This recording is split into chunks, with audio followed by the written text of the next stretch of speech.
Hello friends, শুভ সকাল। আজ রবিবার, এর জন্য স্পেশাল আমি মাছ রান্না করব, মাছের কারি। তো দেখো, আমার বর সকাল সকাল মাছ নিয়ে চলে এসেছে। তো মাছটা আমি ভালো করে ধুয়ে নুন হলুদ মাখিয়ে নিচ্ছি। তো দেখো, আমি সুন্দর করে প্রতিটা মাছে এপিট ওপিট করে নুন হলুদটা মাখিয়ে নিচ্ছি। আর দেখো, আমি যেহেতু মাছের লেজা খেতে ভালোবাসি, দেখো কত বড় নিয়ে এসেছে লেজাটা।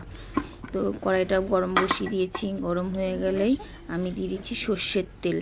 সর্ষের তেলটা বেশি করে দিয়েছি, আর মাছেও সর্ষের তেল দিয়েছি, কেননা বড় মাছ গরম তেলে দিলেই মাছটা ফাটার ভয় আছে, এর জন্য।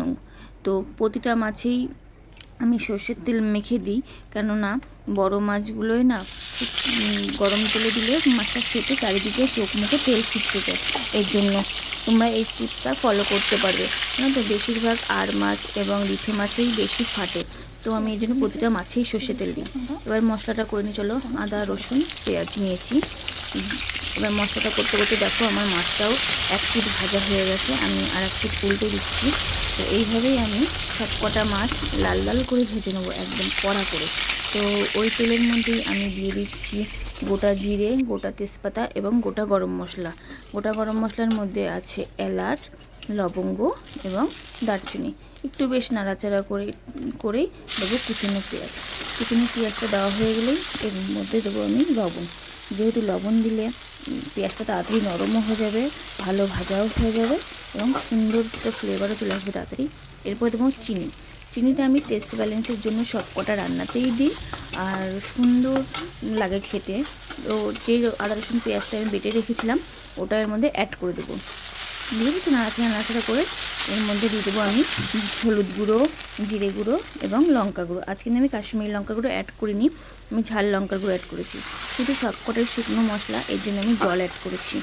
জল দিয়ে একটু নাড়াচাড়া করেই আমি এর মধ্যে দেবো টক দই। এই সময় কিন্তু গ্যাসের ফ্লেমটা একদম লো রাখবে, একদমই লো, যেহেতু টক দইটা ফেটে ছানা ছানা মতন হয়ে যাবে, এর জন্য।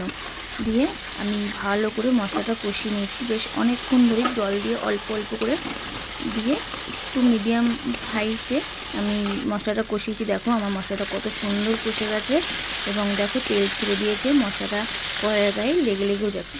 এই পরিমাণে আমি দিয়ে দেবো জল। যেহেতু মাছটাও আমি ভালো লাল লাল করে ভেজেছি, মশলাটাও আমি ভালো সুন্দর কষিয়েছি, তো আমি অল্পই জল দিয়েছি। এই দেখো, আমার ঝোলটা প্রায় ফুটে উঠেছে। আর হ্যাঁ, আমি কিন্তু বেশি ঝোল করব না, একদম গামাখা গামাখা করব। তো এর জন্য ততক্ষণ আমি জলটা না একটু কমে আসে ততক্ষণ আমি মশলা করে নিই। গরম মশলাটা বেটে নেব।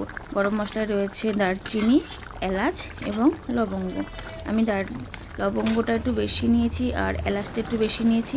দেখো, মশলা বাটা হয়ে গেছে। আমার মাছের ঝোলটাও প্রায় গামাখা গামাখা হয়েছে। দেখো, গরম মশলা দিয়ে আমি নামিয়ে নিয়েছি। দেখো কত সুন্দর এসছে কালারটা, সত্যি বলতে খেতেও খুব টেস্টি হয়েছে। তো তোমরাও বাড়িতে এইভাবে ট্রাই করবে।